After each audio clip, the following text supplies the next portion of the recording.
This is a story about a world obsessed with stuff. It's a story about a system in crisis. We're trashing the planet, we're trashing each other, and we're not even having fun. The good thing is that when we start to understand the system, we start to see lots of places to step in and turn these problems into solutions.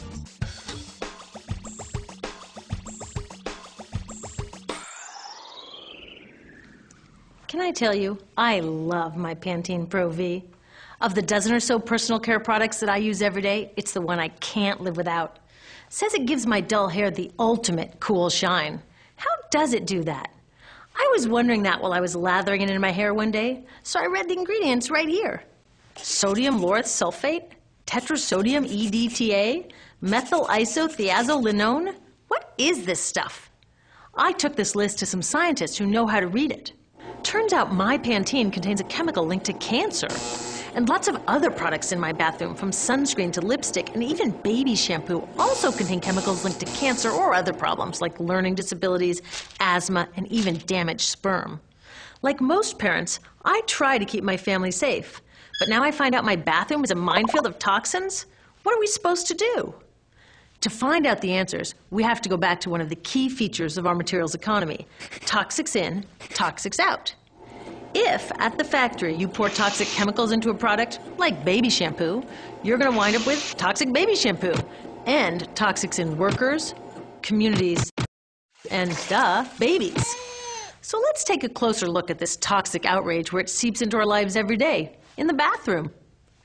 The average woman in the U.S. uses about 12 personal care products daily. The average man about 6. Each product containing a dozen or more chemicals. Less than 20% of chemicals in cosmetics have been assessed for safety by the industry's safety panel, so we just don't know what they do to us when we use them. Would you fly on an airline that only inspects 20% of its planes? Of course, not all of these chemicals are dangerous, but we know that many are. Some are carcinogens. That means that they can cause cancer. Others are neurotoxins and reproductive toxins, proven to mess up brain development and reproduction in animals.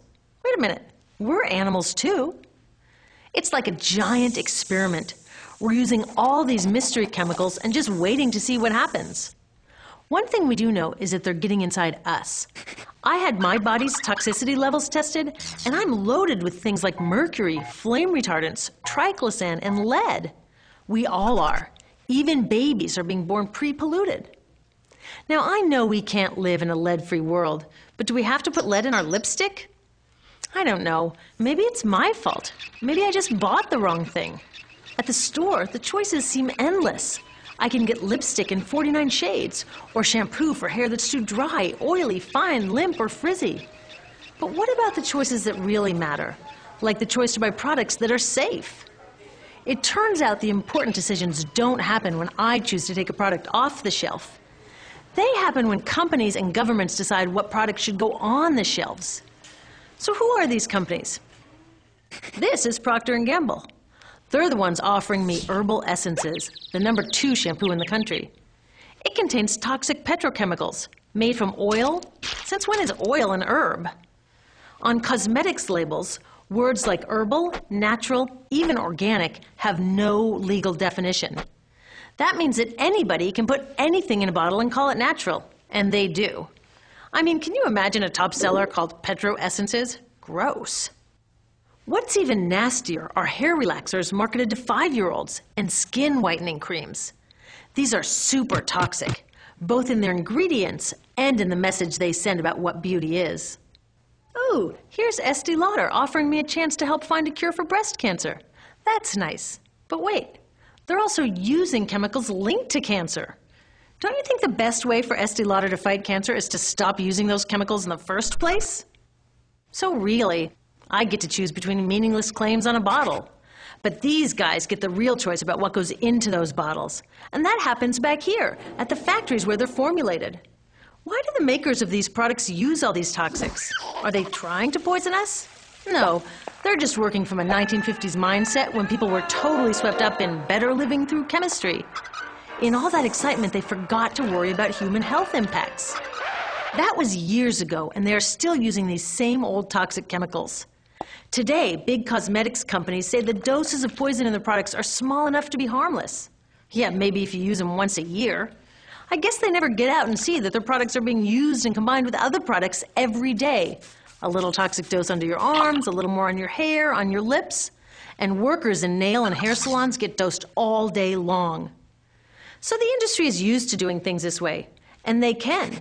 Because even now that scientists have linked the chemicals they're using to all sorts of problems, there are no laws to get rid of them.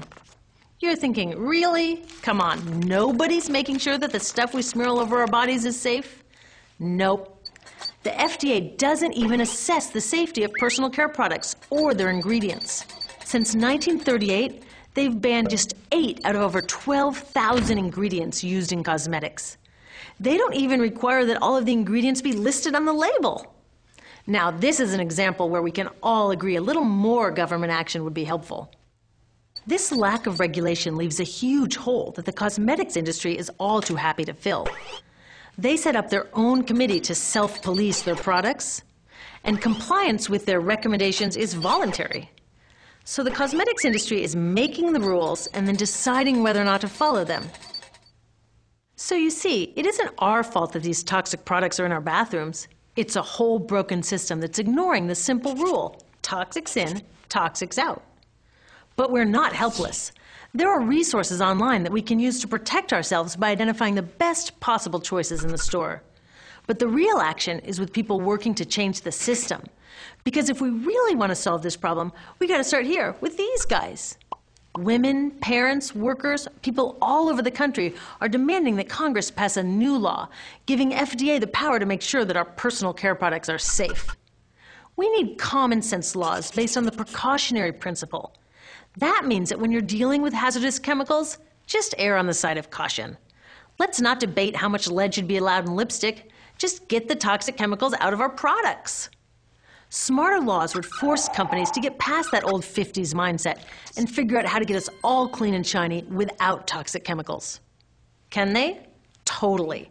Many responsible cosmetics companies are already putting safer products on the market. Green chemists are developing substances that are designed to be safe and non-toxic in the first place. European governments have required the removal of many toxic chemicals, and companies have figured out how to comply. When cosmetics are reformulated to be safe and labeled honestly, then we can feel comfortable with the choices available at the store. We can choose bouncy hair or full hair, shiny lipstick or matte. We can even choose to feel beautiful without using 20 products. But we'll know that whatever we choose, the most important choice, the choice to be safe and healthy, has already been made.